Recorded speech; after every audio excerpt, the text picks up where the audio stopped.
Hi guys, my name is Bart and today we're here at Republiek Bloemendaal on the seaside near Amsterdam. And let's make some drinks today.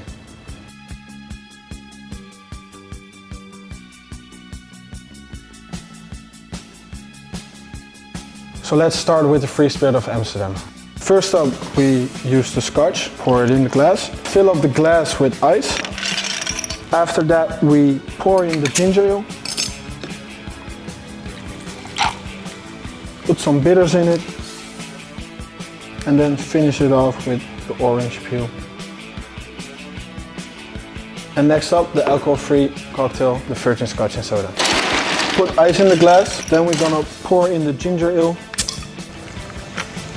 Put some orange syrup in here, branch of mint, stir it up just once, and put some orange peel just to top it off.